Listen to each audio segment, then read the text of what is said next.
Isang mapagpalang umaga sa ating lahat, mga kapatid ko kay Kristo, mula sa The Solid Rock Morning Devotion. Isang kagalakan na muli tayo ay makapagbulay-bulay sa salita ng Panginoon sa umagang ito. Mga ilang minutong pagbubulay-bulay ng mga salita ng Panginoon upang papurihan at sambahin ang ating Panginoong Hesukristo. Sa bawat pagmulat natin ng ating mga mata, sa bagong araw, sa bagong taon, isang paalala ang hatid ng Diyos sa atin, na kahit anuman ang dumating na unos, siya ay ating matatag na sandigan. Sa mundo na puno ng pagbabago, kaguluhan, at kawalang katiyakan, napakahalagang malaman kung saan tayo nakatayo. Ang The Solid Rock Morning Devotion, ito ay paalala na ang ating pananampalataya ay dapat nakatayo sa matibay na pundasyon, at iyon ay walang iba kundi si Hesukristo.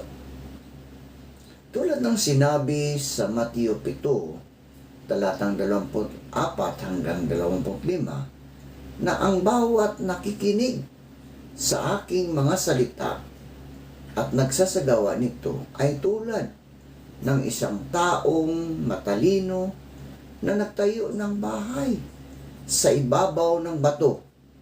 Bumuhos man ang ulan, bumahaman at humangin ng malakas, hindi ito gumuho. Ang The Solid Rock ay sumisimbolo sa katatagan, sa tiwala at katiyakan ng pag-ibig ng Diyos. Kapag ang ating buhay ay itinayo sa Kanya, hindi tayo madaling matinag ng mga problema, ng mga tukso o takot. Maaring yumanig ang ating paligid, ngunit nanatiling matatag ang ating pananampalataya sapagkat ang ating pundasyon ay si Hesukristo. Kaya sa ating morning devotion, mga kapatid, anyayahan natin ang presensya ng Diyos sa ating mga puso. Tayo ay magpasalamat sa Kanya na siya ang ating matibay na bato, ang ating kanlungan, ang ating lakas at pag-asa sa bawat araw ng ating buhay. Ang ating pong pagbubulayan ngayong umaga ay matatagpuan sa Jeremias, Kabanata 29, talatang 11. Ito po ang sinasabi, sapagkat batid kong lubos ang mga plano ko para sa inyo, mga planong hindi ninyo ikakasama, kundi para sa inyong ikabubuti. Ito'y mga planong magdudulot sa inyo ng kinabukasang punong-puno ng pag-asa. Pinagpala na po tayo sa pagkabasa at pagkarinig ng Kanyang mga salita. Tayo po ay manalangin. Ama naming Diyos na makapangyarihan sa lahat, kami po ay nagpapakumbaba sa iyong harapan na humihingi ng kapatawaran sa aming mga kasalanan. Patawarin niyo po kami, O Diyos, at bigyan niyo po kami ng karunungan upang makasunod sa iyong kalooban, at gabayan niyo po kami sa lahat ng aming mga ginagawa. Aming itinataas sa inyo ang aming mga kapatid nangangailangan ng kagalingan, Panginoon. Hipuin mo po ang kanilang mga katawan upang sila, O Diyos, ay magkaroon ng lakas at magkaroon ng kagalingan. Ipagkaloob mo sa kanila ang kalakasan, O Diyos. Lalong-lalo na, Panginoon, ang iyong mga lingkod na may mga karamdaman, may mga ubo, sipon, at iba pa, Panginoon. Sila po'y iyong hipuin ang kanilang mga katawan upang manumbalik ang kanilang mga lakas. Amin ding inilalapit, O Diyos, ang aming mga kapatid na maaaring nagsisihanda ngayong umaga upang pumasok sa kanilang trabaho. Ito po ang unang Lunes ng bagong taon. Lord, ingatan niyo po ang iyong mga anak na magsisibiyahe papunta sa kanilang mga trabaho. Ilayo mo po sila sa anumang kapahamakan.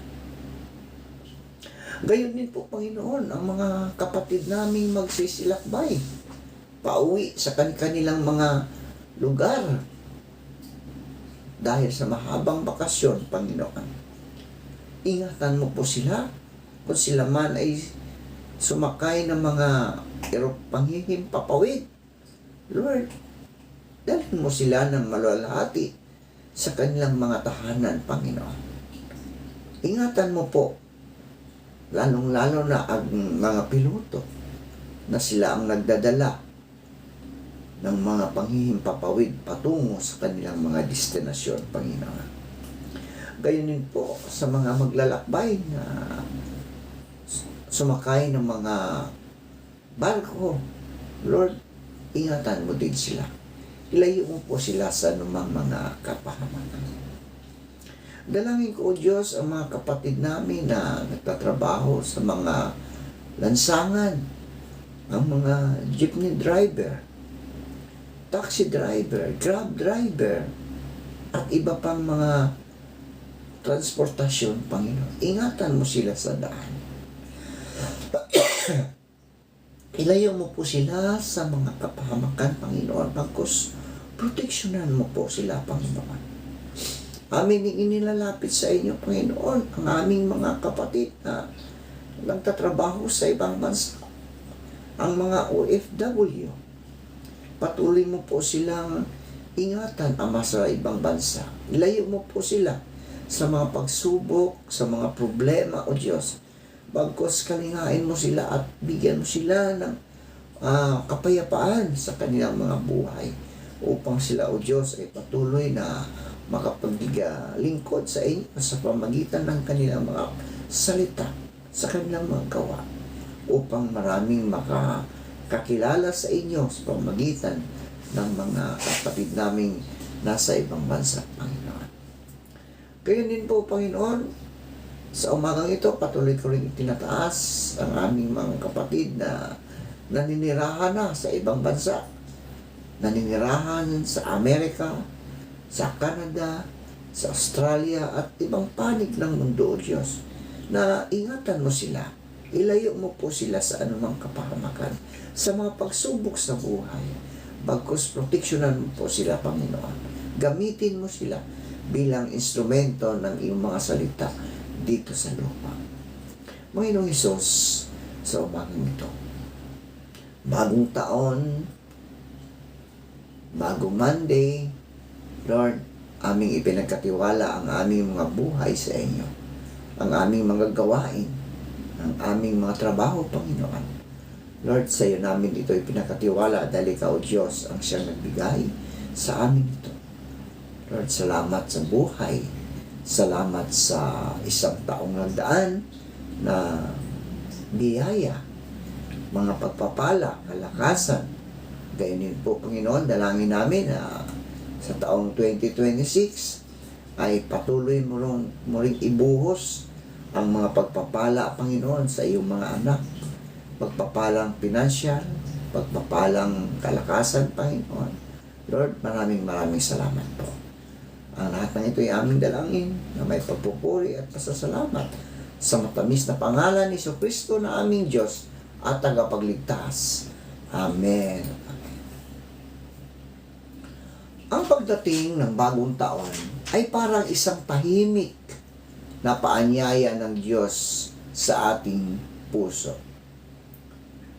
Paanyayang huminto sandali, lumingon sa nakaraan, at buong tapang na humarap sa hinaharap.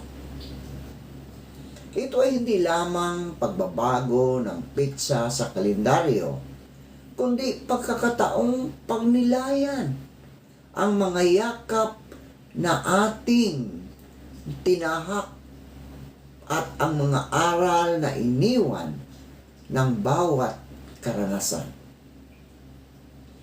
Sa likod ng bawat lumipas, mga kapatid na tawan, ay may mga alaala ng saya at tagumpay. Ngunit mayroon ding mga sugat, pagkabigo, at panahong halos sumuko na tayo. May mga panalangin agad sinagot ng Diyos. At may mga panalangin tila na natiling tahimik. Gayunman mga kapatid, sa lahat ng ito, nariyan ang Diyos. Tahimik mang kumikilos, ngunit kailanmay hindi lumisan. Ang katotohanan tayo'y umabot sa panibagong taon ay patunay na ang kanyang biyaya ay nagwagi sa lahat ng ating kahinaan. Ang bagong taon ay hindi nangangakong magiging madali ang lahat, mga kapatid. Sa halip, ito'y nagpapaalala na ang bawat araw ay bagong pagkakataon upang magtiwala muli sa Diyos. Bagong pagkakataon upang bumangon muli sa pagkadapa, magpatawad sa mga nakasakit, at magpatuloy kahit may takot sa dibdib. Ang panibagong simula ay hindi nangangahulugang wala nang pagkakamali, kundi ang pagkakataon ng bagong puso na handang matuto at magbago. Sa bagong taon, tayo'y inanyayahan bitawan ang mga bagay na matagal nang bumibigat sa ating kaluluwa. Yung galit ba? No? Galit, sama ng loob, inggit, at panghihinayang. Ang mga ito ay hindi lamang alaala ng nakaraan, kundi mga tanikalang pumipigil sa atin upang sumulong. Kapag pinili nating magpatawad, mga kaibigan, mga kapatid, at magpapakumbaba, binubuksan natin ang ating sarili sa kapayapaang nagmumula sa Diyos. Ito rin ay panahon upang sariwain ang ating pag-asa. Hindi pag-asang nakasandal sa sariling lakas o sa katiyakan ng mundo, kundi pag-asang nakaugat sa Diyos na tapat sa kanyang mga pangako. Maaring hindi malinaw ang daan na tatahakin, ngunit malinaw ang kanyang presensya. Maaring hindi natin hawak ang bukas, mga kapatid, ngunit hawak ng Diyos ang ating mga buhay. Ang bagong taon ay hamon na mamuhay ng may layunin. Hindi lamang mabuhay para sa sarili, kundi maging pagpapala sa kapwa. Maging ilaw sa gitna ng dilim. Maging tinig ng pag-asa sa mga nawawalan ng lakas ng loob. At maging kamay ng Diyos sa mga nangangailangan. Mga kapatid, Sa ganitong pamumuhay, ang bawat araw maging ito man ay karaniwan o mahirap, ay nagkakaroon ng walang hanggang halaga. At sa huli, mga kapatid, ang bagong taon ay hindi tungkol sa kung gaano kaganda ang ating mga plano, kundi kung gaano natin hinahayaan ang Diyos na manguna sa ating buhay. Kapag siya ang nauuna, ang takot ay napapalitan ng tapang. Napapalitan ng tapang. Ang pagod ay napapalitan ng lakas. At ang pangamba ay napapalitan ng kapayapaan. Kaya sa pagpasok natin sa panibagong taon, mga kapatid ko kay Kristo, ito ang ating panalangin at siya. Naway mamuhay tayo ng may pananampalataya, may pag-ibig, at may pag-asa. Sapagkat sa Diyos, bawat wakas ay may bagong simula.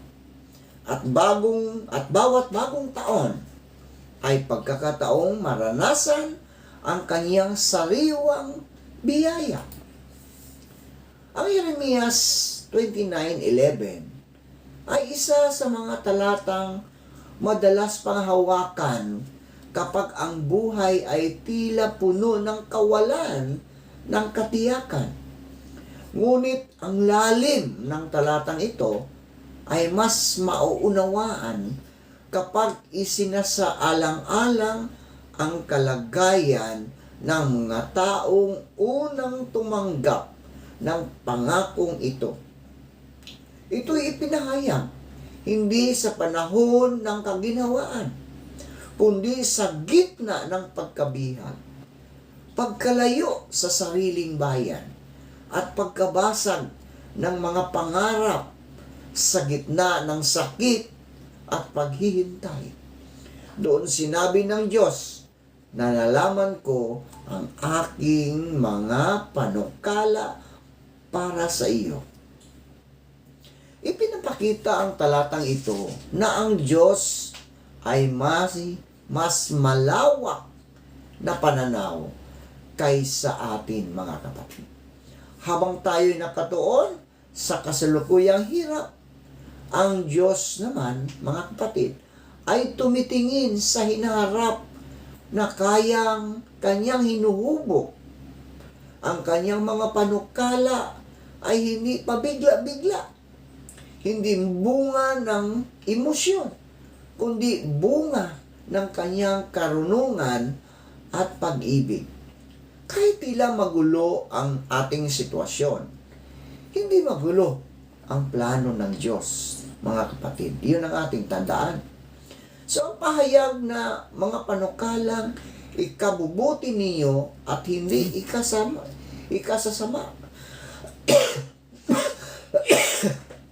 Excuse me po. Ay hindi nangangahulugang wala ng pagsubok, mga kapatid. Sa halip, ito'y katiyakan na kahit ang pagsubok ay may layunin. May mga sandaling hindi natin nauunawaan kung bakit kailangan nating dumaan sa sakit, pagkaantala o pagkatao. Ngunit sa kamay ng Diyos, ang mga ito ay nagiging kasangkapan upang tayo'y ihanda, linisin, at patatagin. Higit sa lahat, mga kapatid, ang Jeremias 29:11 ay mensahe ng pag-asa. Ito'y mensahe ng pag-asa.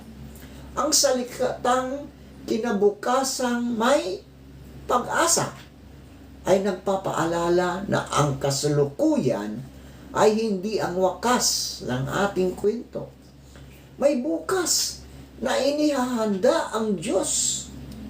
Isang bukas na maaaring hindi ayon sa ating plano, ngunit ayon sa kanyang perpektong kalooban.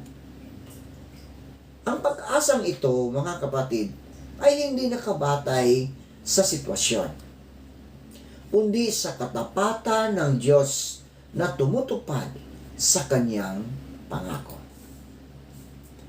Sa ating personal na buhay, mga kapatid ko kay Kristo, ang talatang ito ay paanyaya na magtiwala.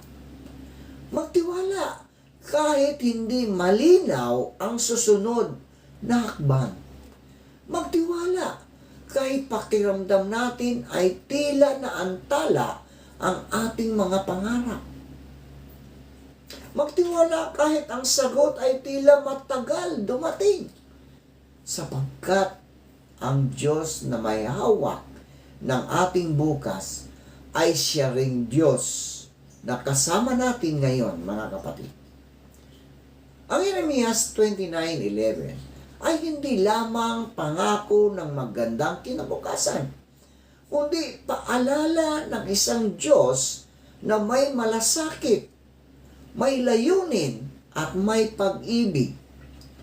Kapag pinangahawakan natin ang katotohanan ito, mga kapatid, natututo tayong mamuhay hindi sa takot, kundi sa pananampalataya na anuman ang ating pinagdaraanan, ang Diyos ay patuloy na gumagawa at ang Kanyang mga panukala ay laging patungo sa pag-asa. Manalangin tayo.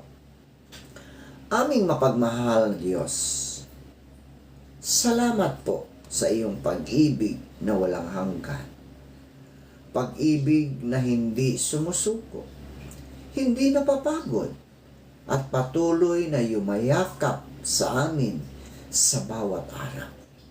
Salamat po, Panginoon, sapagkat minahal mo kami kahit kami mahina. Pinatawad mo kami kahit kami nagkamali, at tinawag mo kami pabalik sa iyo. Sa pamagitan ng iyong biyaya at habag, punuin mo po ang aming mga puso ng iyong banal na pag-ibig upang matutunan naming magmahal, hindi lamang sa salita, kundi sa gawa at sa katotohanan. Turuan mo kaming magmahal ng may pagpapakumbaba, may pagpapatawad, at may malasakit sa kapwa. Panginoon, pagalingin mo po ang mga pusong nasugatan. Alisin mo ang galit, takot, at puot, at palitan mo ito ng kapayapaan at pag-asa na nagmumula lamang sa iyo. Naway ang iyong pag-ibig ay maging ilaw sa aming mga tahanan, lakas sa aming kahinaan, at gabay sa bawat pasya at lakad namin. Gamitin mo po kami bilang daluyan ng iyong pag-ibig sa mundong uhaw, sa tunay na pag-aaruga. Sa iyo po ang lahat ng papuri at pasasalamat, sapagkat ikaw ang Diyos ng pag-ibig. Pagpalain mo po, O Diyos, ang lahat ng mga anak mong patuloy na nakikinig sa iyong mga salita, at higit sa lahat, isinasabuhay ito, Panginoon. Ingatan mo po sila, ilayo mo sila sa anumang kapahamakan. Sa pangalan ng Ama at ng Anak at ng Banal na Espiritu Santo. Amen at Amen.